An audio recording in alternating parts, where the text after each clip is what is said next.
नमस्कार, स्वागत है आपका अपने YouTube channel doctor Madhubala classes में। और मैं हूं राजेंद्र कुमार वर्मा। और आज हम करेंगे उपराष्ट्रपति। उपराष्ट्रपति चूँकि भारत का प्रथम नागरिक राष्ट्रपति होता है और दूसरा नागरिक जो है वो उपराष्ट्रपति होता है, तो राष्ट्रपति के रूप में बाद उपराष्ट्रपति। अनुच्छेद 63 आपने देखा कि अनुच्छेद 52 में राष्ट्रपति 11 जोड़ेंगे, 63 में उपराष्ट्रपति, फिर इसमें 11 जोड़ेंगे तो 74 में मंत्रिपरिषद। 52 प्लस 11 63, 63 में उपराष्ट्रपति प्लस 11 74 में मंत्रिपरिषद। तो अनुच्छेद 63 में भारत का एक उपराष्ट्रपति होगा। अनुच्छेद 64 जो है वो कहता है कि उपराष्ट्रपति का राज्यसभा का पदेन सभापति होना, यानी जो भी भारत का उपराष्ट्रपति बनेगा वो राज्यसभा का क्या होगा, सभापति होगा। ये 2 आर्टिकल में इस चीज को बताया गया है। एक तो आर्टिकल 64 में, एक 89 में। 89 भी ये कहता है कि भारत का जो भी उपराष्ट्रपति बनेगा वो राज्यसभा का पदेन सभापति बनेगा। अब देखो पदेन का मतलब क्या है। पदेन का मतलब होता है जब आप कोई एक पद धारण करते हैं, उस पद को धारण करने के कारण उस पद के साथ दूसरा पद भी जुड़ा होता है। तो एक पद धारण करने पर जब आपको दूसरा पद प्राप्त होता है तो उसे पदेन बोलते हैं। जैसे भारत का उपराष्ट्रपति जो है, जो भी व्यक्ति उपराष्ट्रपति बनेगा वो राज्यसभा का सभापति बनेगा, और जो भी व्यक्ति भारत का प्रधानमंत्री बनेगा वो नीति आयोग का अध्यक्ष होगा, और अन्य कई आयोग है जिनका अध्यक्ष होगा। तो अनुच्छेद 63 में भारत का एक उपराष्ट्रपति होगा। 64 और 89 2 अनुच्छेद ऐसे हैं जो भारत के उपराष्ट्रपति को राज्यसभा का पदेन सभापति बनाते हैं।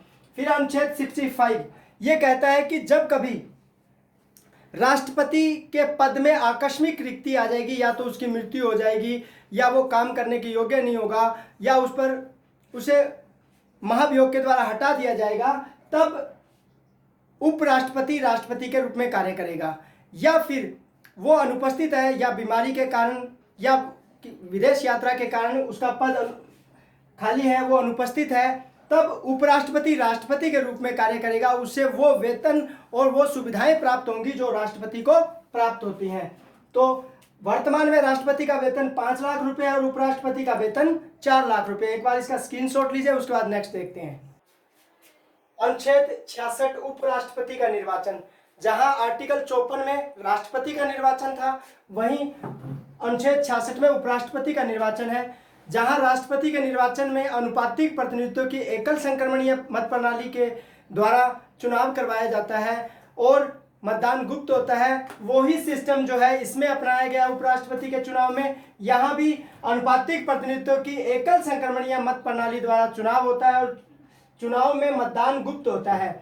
आर्टिकल 54 के अंदर जो निर्वाचक मंडल दिया गया है राष्ट्रपति का, उसमें संसद के दोनों सदनों, राज्य विधानसभाओं के निर्वाचित सदस्य और जो दिल्ली और पुडुचेरी की विधानसभा है उसके निर्वाचित सदस्यों को, सिर्फ निर्वाचित सदस्यों को भाग लेने का अधिकार है। वहीं आर्टिकल 66 में जो उपराष्ट्रपति का निर्वाचक मंडल है उसमें सिर्फ संसद, जिसमें लोकसभा और राज्यसभा के टोटल मेंबर, चाहे वो मनोनीत है चाहे वो निर्वाचित है, सभी सदस्यों को मत देने का अधिकार होगा। तो लोकसभा और राज्यसभा के सदस्यों से मिलकर निर्वाचक मंडल बनेगा। उसमें राज्य की विधानसभाएं थी, इसमें नहीं है।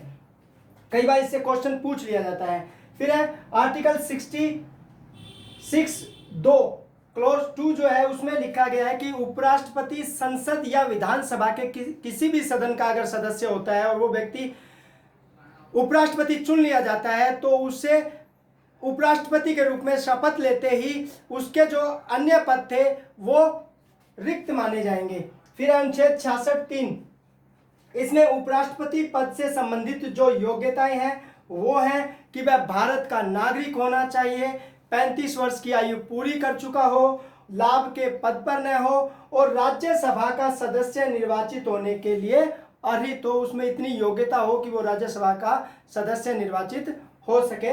तो इस प्रकार जो आर्टिकल 66 जो है उसमें निर्वाचक मंडल, फिर योग्यताएं दी गई हैं एक बार इसका स्क्रीनशॉट लीजिए। नेक्स्ट उपराष्ट्रपति की पदावधि को देखेंगे, एक बार स्क्रीनशॉट लीजिए। अनुच्छेद 67 उपराष्ट्रपति की पदावधि, जहां आर्टिकल 56 में राष्ट्रपति की पदावधि थी, वहीं आर्टिकल 67 में उपराष्ट्रपति की पदावधि है। 67 एक कहता है कि उपराष्ट्रपति अपने पद ग्रहण की तारीख से 5 वर्ष तक अपने पद पर रहेगा। तो कार्यकाल कितना हो गया? 5 वर्ष। फिर परंतु उपराष्ट्रपति राष्ट्रपति को संबोधित अपने हस्ताक्षर लेख सहित अपना पद त्याग सकता है। वही राष्ट्रपति क्या कर सकता था? उपराष्ट्रपति को संबोधित अपना लेख सहित जो है पत्र उपराष्ट्रपति को सौंपता था। उपराष्ट्रपति उसकी शीघ्र सूचना किसको देगा? लोकसभा अध्यक्ष को। यह ध्यान रखना कि जब लोकसभा जो राष्ट्रपति है वो अपने पद को त्यागना चाहता है तो उपराष्ट्रपति को लिखेगा और उपराष्ट्रपति उसकी सूचना लोकसभा अध्यक्ष को देगा। लेकिन जो उपराष्ट्रपति है सिर्फ वो अपना त्याग पत्र किसको देगा? उपराष्ट्रपति को अपने हस्ताक्षर सहित लेख द्वारा वो अपना पद त्याग सकता है। फिर अनुच्छेद 67 के अंदर ही 1B उपराष्ट्रपति राज्यसभा के ऐसे संकल्प द्वारा जो समस्त सदस्य हैं उसके बहुमत से राज्यसभा ने पारित कर दिया है और लोकसभा उससे सहमत हो गई है, लेकिन इस प्रस्ताव को पारित करने से पूर्व 14 दिन पहले उपराष्ट्रपति को इसकी सूचना दे दी जाए तो उपराष्ट्रपति अपने पद से हट जाएगा। तो एक चीज और ध्यान देंगे कि उपराष्ट्रपति अपने पद की अवधि खत्म हो जाने पर, समाप्त हो जाने पर भी अपने पद पर बना रहता है जब तक कि उसका उत्तराधिकारी नहीं आता है।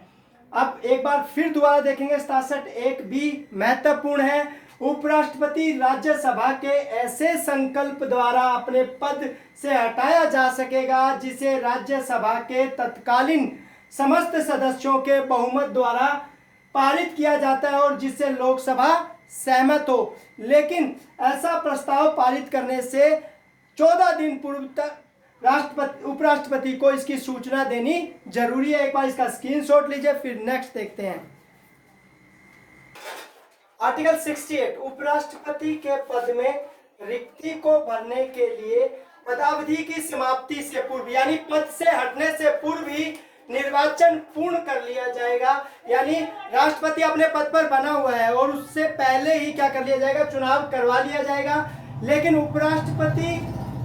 उपराष्ट्रपति के पद में आकस्मिक रिक्ति हो गई, या तो मृत्यु हो गई या उसे पद से हटा दिया गया है, तो यथाशीघ्र चुनाव करवा लिए जाएंगे। और ऐसे चुनाव के बाद जो व्यक्ति चुनकर आएगा वो पद ग्रहण की तारीख से 5 वर्ष तक अपना क्या करेगा? पद धारण करेगा। वही आर्टिकल 69 जो है वो कहता है कि उपराष्ट्रपति राष्ट्रपति या उसके द्वारा इस निमित्त नियुक्त व्यक्ति के समक्ष शपथ लेगा। यानी उपराष्ट्रपति किसके समक्ष? राष्ट्रपति के समक्ष। अगर राष्ट्रपति नहीं है, बिजी है, तो राष्ट्रपति क्या करेगा? ऐसा व्यक्ति नियुक्त कर देगा जिसके समक्ष जो है उपराष्ट्रपति शपथ लेगा। फिर अनुच्छेद 71 राष्ट्रपति एवं उपराष्ट्रपति चुनाव से संबंधित विवादों की जांच कौन करेगा? सुप्रीम कोर्ट करेगा। ये पहले भी मैंने जब हमने राष्ट्रपति का टॉपिक किया था तब मैंने इसको डिटेल से बताया था, तो आप वहां से इसको करेंगे। फिर अनुच्छेद 89 उपराष्ट्रपति राज्यसभा का पदेन सभापति होगा। तो आप एक बार इसका स्क्रीनशॉट लीजिए। फिर नेक्स्ट देखते हैं अनुच्छेद 91 सभापति के पद के कर्तव्यों का पालन करने की उपसभापति या अन्य व्यक्ति का जो शक्ति है वो अनुच्छेद 91 में है। जब सभापति का पद रिक्त होता है या ऐसा व्यक्ति जो उपराष्ट्रपति है यानी सभापति है वो राष्ट्रपति के रूप में काम कर रहा है उस समय, तो उपसभापति सभापति के रूप में काम करेगा। अगर सभापति जो है के रूप में काम करेगा तो उपसभापति सभापति के रूप में काम करने लग जाएगा। लेकिन अगर उपसभापति नहीं है तो राष्ट्रपति क्या करेगा? राज्यसभा के किसी ऐसे सदस्य को क्या कर देगा? सभापति बना देगा। देखो फिर से समझिए कि जब सभापति का पद रिक्त है या वो राष्ट्रपति के रूप में काम कर रहा है यानी उपराष्ट्रपति राष्ट्रपति बन जाता है, तब राज्यसभा का जो उपसभापति होता है वो सभापति के रूप में काम करता है। वो उपराष्ट्रपति नहीं कहलाएगा, वो सभापति ही कहलाएगा। और अगर मान लो सभापति भी नहीं है तो राष्ट्रपति को यह अधिकार होगा कि वो राज्यसभा के किसी ऐसे व्यक्ति को सभापति चुन दे। अब यहाँ तो एक बात है, और यहाँ है कि राज्यसभा की बैठक में सभापति की अनुपस्थिति। यहाँ तो राष्ट्रपति क्या कर रहा है, उसके पद में रिक्ति आ गई है या राष्ट्रपति के रूप में काम कर रहा है। यहाँ अगर मान लो राज्यसभा की बैठक चल रही है और उसमें सभापति अनुपस्थित है, तब उपसभापति सभापति के रूप में काम करेगा। अगर उपसभापति नहीं है तो फिर राज्यसभा ही क्या करेगी, अपने नियमों के अकॉर्डिंग राज्यसभा उस व्यक्ति को, किसी व्यक्ति को क्या कर देगी, सभापति बना देगी, ताकि बैठक को चलाया जा सके। फिर अनुच्छेद 92, जब राज्यसभा में सभापति या उपसभापति को पद से हटाने का कोई संकल्प पारित कर दिया गया है और उसी के अकॉर्डिंग राज्यसभा में बैठक चल रही है, तो वो उपस्थित तो हो सकता है लेकिन पीठासीन नहीं होगा, वो गद्दी पर नहीं बैठेगा, उसे वोट देने का अधिकार भी नहीं होगा, यानी वोट देने का अधिकार छीन लिया जाएगा। हालांकि जो सभापति होता है उसे वोट देने का अधिकार नहीं होता। अनुच्छेद 100 के अंदर जो है वो कास्टिंग वोट डालता है। जब राज्यसभा में किसी बात को लेकर निर्णायक वोट डालना होता है, कास्टिंग वोट बराबर आ जाते हैं, तब वो निर्णायक वोट डालता है, यानी कास्टिंग वोट डालता है। ये 100 के अकॉर्डिंग उसे क्या है, अधिकार है। लेकिन अगर वो उसके ऊपर कोई संकल्प विचाराधीन है पद से हटाने का और वो पीठासीन नहीं हो सकता, उसे वोट देने का अधिकार नहीं होगा। एक बार इसका स्क्रीनशॉट लीजिए, उसके बाद नेक्स्ट देखते हैं। उपराष्ट्रपति के उम्मीदवार को नामांकन के लिए कम से कम 20 प्रस्तावक और 20 अनुमोदक एवं 15,000 जमानत राशि आरबीआई में जमा करवानी होती है। अगर मान लो वो 6% जो टोटल वोटिंग हुई है उसका 6% नहीं लेके जाता, तो उसकी जमानत राशि जो है वो जब्त कर ली जाती है। यही बात जो है वो राष्ट्रपति के नामांकन के लिए, उम्मीदवार के नामांकन के लिए भी है। उसमें 50 प्रस्तावक और 50 अनुमोदक होने चाहिए। हालांकि जमानत राशि 15,000 ही है, तो यहाँ 20 प्रस्तावक और 20 अनुमोदक, वहाँ 50 प्रस्तावक और 50 अनुमोदक। 15वें राष्ट्रपति वेंकैया नायडू बीजेपी के हैं और उन्होंने कांग्रेस के गोपाल कृष्ण गांधी को क्या किया है, पराजित किया है। ये क्वेश्चन कई बार पूछ लिया जाता है कि राज्यसभा महासचिव Shamsher Singh sheriff returning officer थे, कि जो 15वें उपराष्ट्रपति वेंकैया नायडू चुने गए हैं उनके निर्वाचन में राज्यसभा के जो सचिव हैं, महासचिव हैं, वो रिटर्निंग ऑफिसर थे, उनका नाम बताइए, तो शमशेर सिंह शेरिफ। एक और अलग बात बताना चाहूँगा, यहाँ महत्वपूर्ण है कि जो भारत का राष्ट्रपति होता है उसका जो निर्वाचन होता है उसमें 5 वर्ष के लिए रिटर्निंग ऑफिसर राज्यसभा से होता है और 5 वर्ष के लिए रिटर्निंग ऑफिसर जो है लोकसभा से होता है। तो एक बार चुनाव के लिए राज्यसभा से, अगले चुनाव के लिए लोकसभा का जो महासचिव होता है वो रिटर्निंग ऑफिसर होता है। अब क्योंकि भारत का जो उपराष्ट्रपति होता है, जो भी व्यक्ति भारत का उपराष्ट्रपति बनेगा वो दिल्ली विश्वविद्यालय का पदेन सभापति बन जाएगा। तो देखिए, जो भी भारत का राष्ट्रपति बनेगा वो 2 पद प्राप्त कर लेगा, एक तो दिल्ली विश्वविद्यालय का पदेन सभापति बन जाएगा और एक जैसे ही वो भारत का उपराष्ट्रपति बनेगा राज्यसभा का सभापति बन जाएगा, अनुच्छेद 64 और अनुच्छेद 89 के अकॉर्डिंग।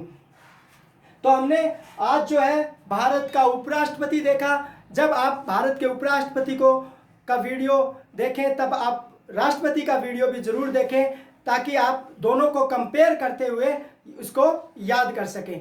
अब चूंकि हमने उपराष्ट्रपति की वीडियो भी बनाई, हमने राष्ट्रपति की भी वीडियो बनाई, अब दोनों की जो है कुछ महत्वपूर्ण बातें वो एक ही वीडियो में लाने का प्रयास करेंगे। अगर एक वीडियो में नहीं आता है तो अलग अलग वीडियो के माध्यम से जो है राष्ट्रपति और उपराष्ट्रपति की कौन सा व्यक्ति जो है राष्ट्रपति के रूप में अधिकतम टाइम तक कार्य किया, किसने 2 बार उपराष्ट्रपति का 2 बार राष्ट्रपति के पद पर कार्य किया और किस राष्ट्रपति के काल में कौन सा जो है महत्वपूर्ण अमेंडमेंट किया गया, ये जो सभी बातें हैं एक वीडियो में या 2 वीडियो में लाने का प्रयास करेंगे। तो उम्मीद करता हूं कि भारत के उपराष्ट्रपति से संबंधित ये जो मेरा वीडियो था आपको पसंद आया होगा। धन्यवाद।